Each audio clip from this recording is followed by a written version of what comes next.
and welcome to 10-4 powered by WOW. This morning, we are very excited to see everybody here.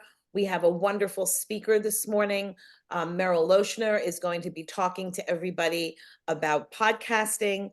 I would like to also introduce our WOW founder, Juan Vides. Juan, good morning. Morning, everybody. Thank you for having me here. This is great. We're in for a treat, so I can't wait to hear more about podcasting. Terrific. So Merrill, without further ado, I'm going to introduce Merrill Loechner from Smith Douglas Associates. Merrill, welcome to 10-4 powered by WOW. Thank you very much. And let me do a quick share screen and everyone see everything. Okay, excellent.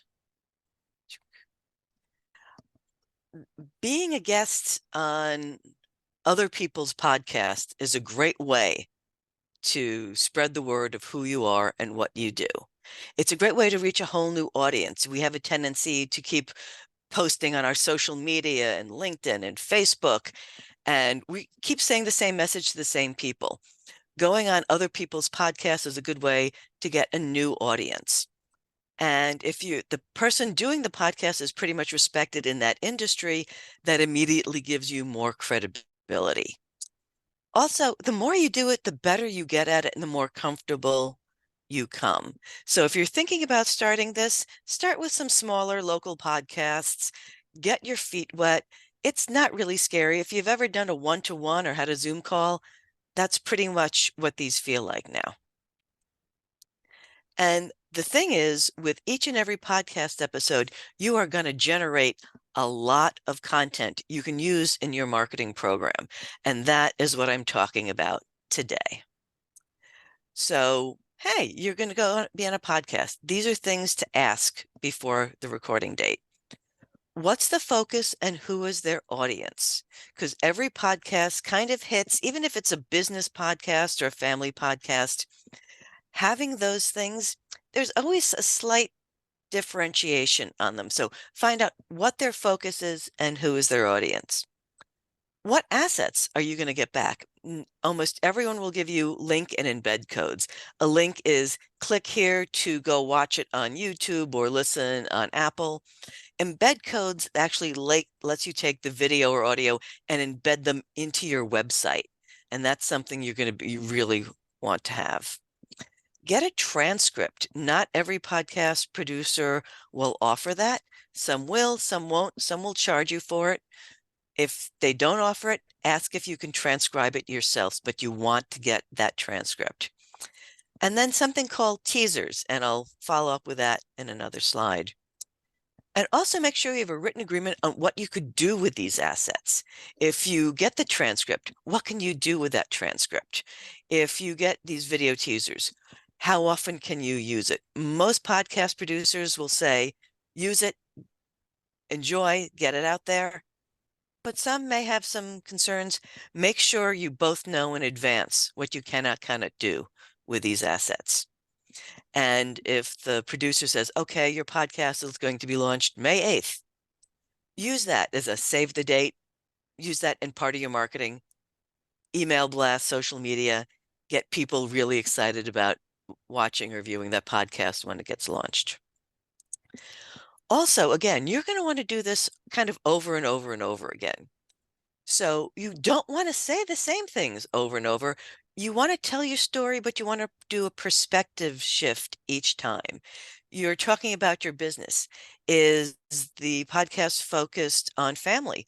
Talk about your family business or how your family affected you in growing your business. Is it a faith-based podcast? How does your faith help your business? So you're still telling your same core story, but you're shifting to perspective each time. Because you want to make sure you're hitting the right message to the right audience. But again, you're going to want to use this as marketing tools. And if you say the same thing over and over and over again, there's no new content. And hopefully you have new clients on a regular basis. So if you talk about a client of the week or using an example, share new clients and new stories each time you talk. Again, you want to have the ability to use this information over and over again. So congratulations, you've done a podcast. Now what? Okay, you take the link or the embed code, add it to your website, send it to all your marketing channels, put it on social. If you have a newsletter, put all that information out there. Most everybody does that, but the problem is that's kind of where they stop. You want to keep going. We have what's called teasers. Those are those short little video clips, TikTok, Reels, stories. All of those things are based on teasers. And if the content is evergreen, i.e., it's not time sensitive, you can keep it in rotation. I have one client, we've just launched episode number 74. She's still putting out teasers that she did from the first episode because it's evergreen content. The information is still valid. And what a teaser looks like is something like this. Leadership is a lot of things, right? Leadership is teaching. Leadership is helping others grow. Leadership is knowing how to guide people in times of crisis and how do you go through crisis as opposed to avoiding it. There is no way to avoid that. It's inspiring. It's coaching. It's having those difficult conversations with specific examples of how the other person can do things a little better. How can they progress, right? It's communicating efficiently, is finding common ground and looking for win-win situations. Leadership is the opposite of being selfish, right? And I think that above all, this is something that I talk about a lot is leadership is connecting with people at their highest level.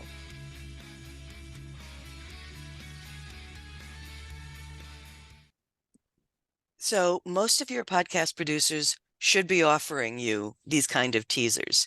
If they're not, and you get a video that you can use, give me a call. I can help make some teasers for you. Remember when I talked about the transcript? Every 30-minute podcast gives you anywhere between 5,000 and 10,000 words. That's an article. That's a book chapter. You can break that up into multiple blog posts and a hell of a lot of tweets. You've got all this content, all this video, all this text. You can chop it up, rearrange it, move it around. All of this content you can use and reuse and reuse. So pretty much just to overview, make sure you add being a guest on podcasts to your marketing plan. And if you feel up to it, maybe think about starting your own podcast. If you're being a guest, you want to target the podcast with the audiences you want to hit. Remember, you want to spread your word to audiences you're not already hitting. And the thing is, the podcast producers want to hit your network.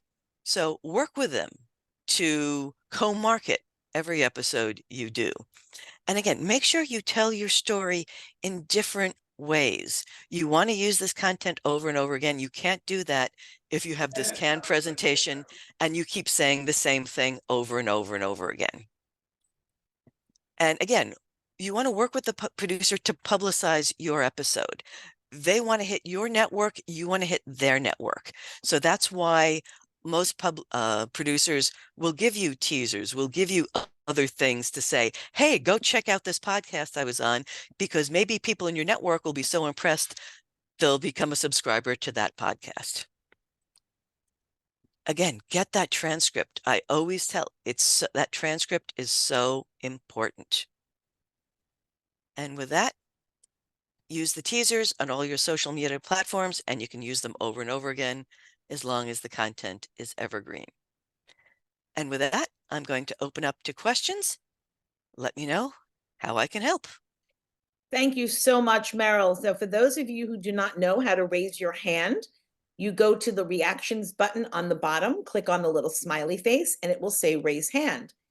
And I am actually going to be hopefully one of the first people to ask you a question. So Merrill, not all of us have your amazing voice.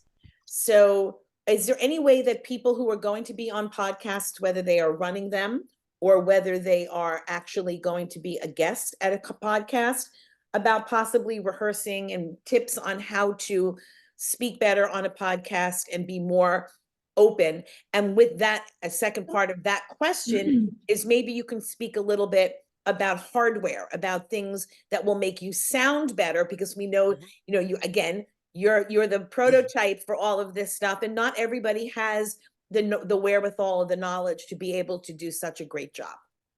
Okay, well, a lot to unpack there. If you want to learn how to present better, invest in Toastmasters. I will always tell people Toastmasters, Toastmasters, Toastmasters. It's not all about making speeches. It's learning how to communicate. It's learning how to talk. And the reason I joined it, it's learning how to shut up, because I was an inveterate info dumper. You asked me a question and you would get a 45-minute monologue. So it's a wonderful way to learn how to communicate better. There's also a lot of coaches out there that will work with you on speaking and presentation. And honestly, it's just doing it a lot. You're all veterans of Zoom now. When you're on a Zoom call, are you nervous and whatnot? Or you're just like, hey, Robin, glad we can do a one-to-one. Tell me more about yourself. That's pretty much what a lot of these video podcasts are now. They're just pretty much recorded one-to-ones. And there's no reason to be nervous, because 90% of these podcasts are edited. All the podcasts I do are heavily edited. You end up with a sneezing fit, your kid comes in, the cat jumps on your shoulder.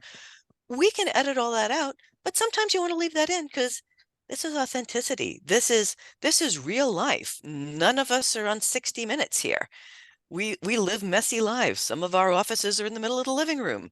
Things happen. I was once doing a Zoom presentation and I heard this bang noise. It was a mourning dove that smacked into the window, fell dead, and promptly got eaten by a hawk. All while I'm trying to talk, and there's feathers in the wind, and I'm like, and anyway, the next slide is, these things happen. And remember, a lot of these podcasts are edited, so most of them can just edit it out. And as for equipment, you always really want an external microphone. I love headsets because it keeps the microphone close to you without having this big thing right in front of your mouth. This thing was $25 off of Amazon, or you can get a really sexy gaming headset like Rich is wearing. Whatever you want the microphone close to your mouth. And it also depends on what the podcast host is recording with. Some use Zoom. I use something called Riverside FM, which does much higher video and much higher audio quality. So I ask all my clients and their guests to make sure they have a microphone, because Riverside will pick up the birds chirping in the background and whatnot. It's a really strong program. So if you want to sound your best, you definitely want to use the microphone. And also, depending on who's publishing your podcast, a lot of us go out of our way to make sure our guests sound good. So we can tweak your voice a little bit. If you're like, oh my God, I sound like a chipmunk, we can up the bass a little bit so you sound a little less squeaky. I can't edit out your Long Island accents. I have been asked, but you're going to have to keep those. But yes, for the best sound and best quality, you want a good headset. And also 90% of the podcasts now are audio video. So make sure you don't have like antlers behind your head, or you have a fan going. Invest in a ring light. Make sure you're good, because you want to present yourself good when you're a guest on a podcast. Awesome. Thank you so much. So I'm going to put this out there. When I do call on you to ask your question, please make sure that you introduce yourself, tell us what it is that you do, and then ask Merrill your question. Lisa Strauss-Lawrence, you are up next. Thank you, Robin, and thank you, Merrill, for a great presentation. Lisa Strauss-Lawrence, I'm a career counselor. I'm a bereavement specialist and an author of 3 books.